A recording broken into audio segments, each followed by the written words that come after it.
मांडवाड़ा खालसा आबूराज या आबू क्षेत्र का वो गांव जहां श्री सांवला जी का अति प्राचीन मंदिर है।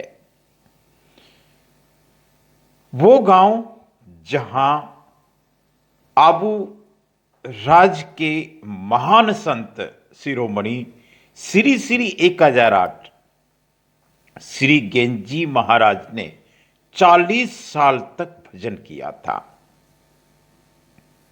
मांडवाड़ा खालसा वो गांव जो कभी परतंत्र नहीं रहा,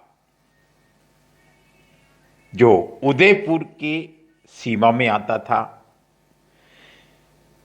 जो साधु संतों की तपोभूमि है। ये पूरा क्षेत्र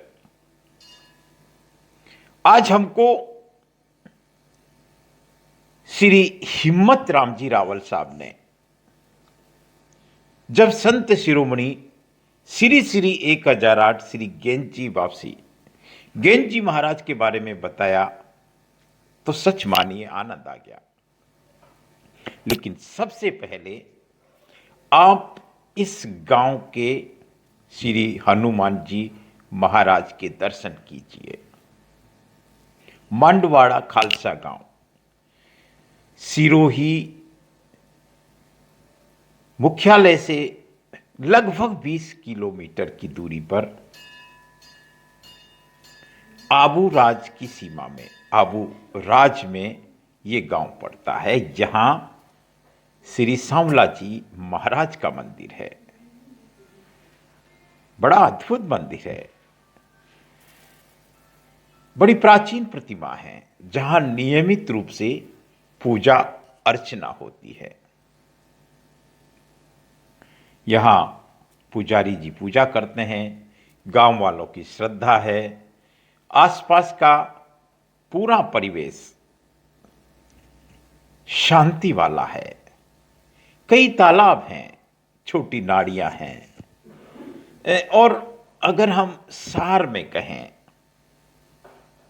तो मांडवाड़ा खालसा गांव वाकई में एक तपोभूमि रहा है, जहां 40 साल तक संत शिरोमणि श्री श्री 1008 श्री गेंजी महाराज ने साधना की थी। वो गाय चराने आए थे और यहां साधना की। पुजारी जी महाराज ने बताया। प्रणाम पुजारी जी, आपका शुभ नाम क्या है? मेरा नाम मोतीलाल है। मोतीलाल जी, आप यहाँ के पुजारी जी हैं। हाँ। मांडवाड़ा खालसा जो गांव है, हमारे 3 पीढ़ी से ये पूजा कर रहे हैं। ये आप पूजा कर रहे हैं। गांव भी पुराना है ये? हाँ, बहुत पुराना है। और मंदिर का क्या क्या इतिहास है मंदिर का? ये महाराणा कुंभा के हाथ से बनाया हुआ है। जी जी जी जी जी जी।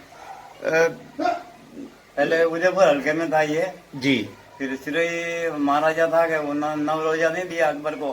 हाँ हाँ। तो वो महाराणा वो खुश हो गए उदयपुर वाले वो, तो उन्होंने फिर सिरोही के हल्के में दिया इसको।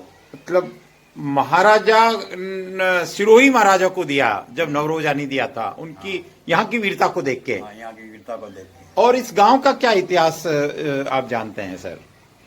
और 2 बार तो खंडित हुआ ये गांव। हाँ। कोई प्राकृतिक प्रकोप से हो, भूकंप से। अच्छा अच्छा। लेकिन यहाँ मंदिर को कोई किसी आक्रांताओं ने नुकसान नहीं पहुंचाया? नहीं पहुंचा। या नजर में नहीं आया इनके? और आप कह रहे हैं प्रतिमा मूर्ति बहुत प्राचीन है? बहुत पुराना। ठीक है, चलिए। और जिन संत शिरोमणि की मैं बात कर रहा हूं, जिन्होंने 40 साल तक इस गांव में तपस्या की, श्री श्री 1008 श्री गेंजी महाराज का जन्म सेवड़ा में श्री गोमाजी देवासी के घर हुआ था। उनकी माताजी का नाम श्रीमती सदना देवी था। जब किसी परिवार में किसी संत का जन्म होता है तो मान के चलिए कई पीढ़ियां तर जाती है।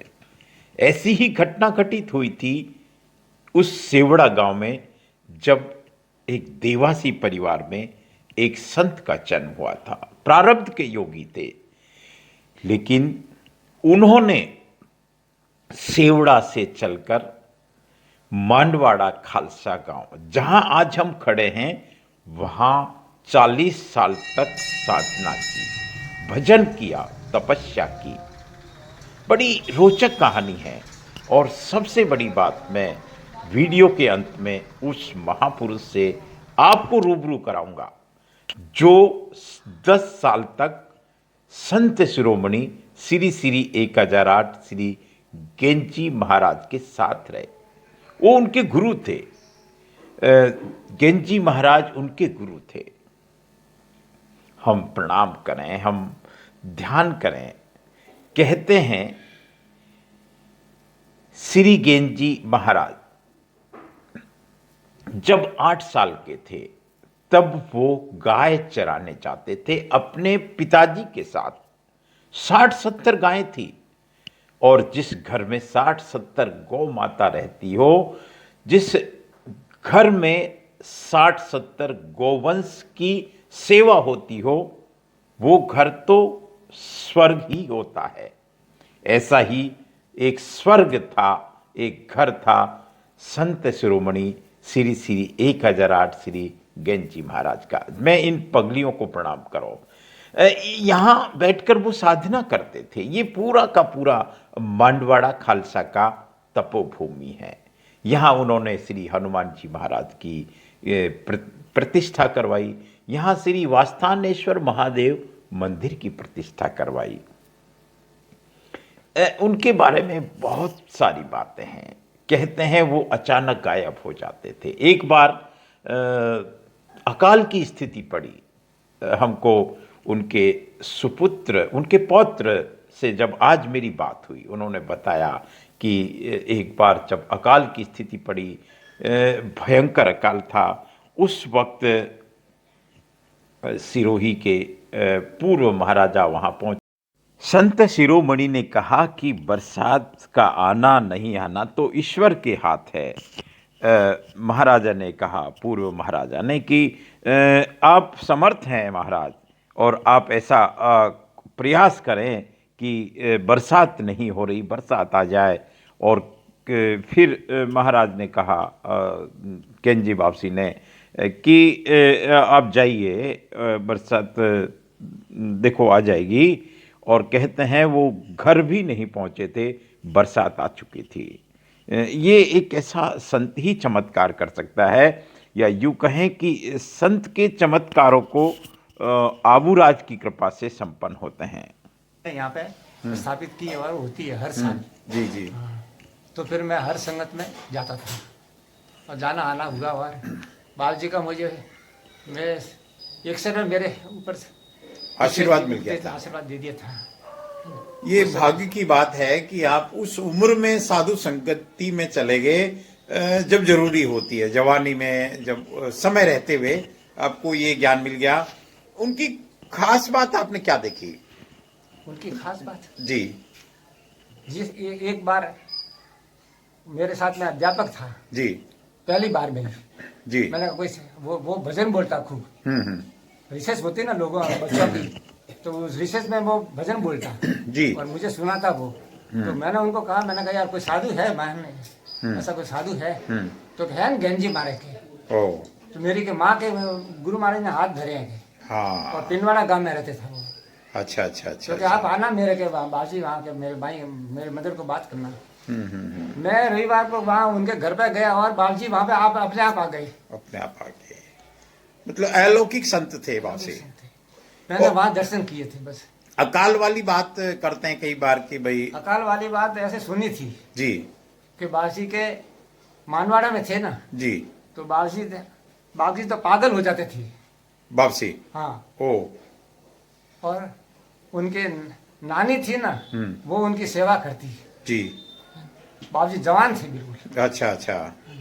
तो और ये कहता कि मैं तो मर रहा हूँ, भूखा मर रहा हूँ, भूखा मर रहा हूँ। अच्छा। तो नानी क्या लाऊं के? तो क्या सीरा खाना है के? अच्छा। तो सीरा लाके बना के, रबारियों का तो इतना बड़ा होता है वो हाँ, बर्तन होता है। तो भर के लाया और डाला भूए जमीन पर डाला उसने पत्थर ओ, पर। ओ तो कुत्ते और वो दोनों शामिल खाए। क्या बात है, क्या बात है, क्या बात अलौकिक संत था वो। है। अलौकिक संत है। बाबूजी ऐसे थे, बाबूजी सेवड़ा के थे, सेवड़ा के थे। सेवड़ा गांव के थे, जी जी जी। कैलाश नगर के पास सेवड़ा हाँ गाँव हाँ है। हाँ हाँ। तो वहाँ उनके माता पिता के भी गायें थी, जी।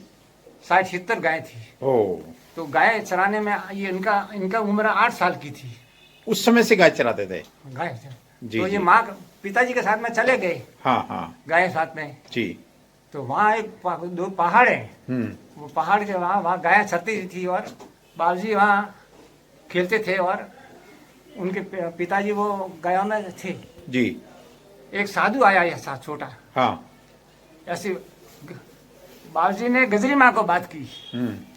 गजरी माँ को सारा बाबूजी का हाल सारा दे दिया था बाबूजी ने। ठीक बात है। तो गजरी माँ ने मुझे कहा, हाँ। मैं कि भाई बाबूजी ऐसा कैसे होते हैं कि एक फर्लांग तो दूरी में दिखते हैं और फिर वापस दिखते नहीं है जाते हुए। जी जी जी जी।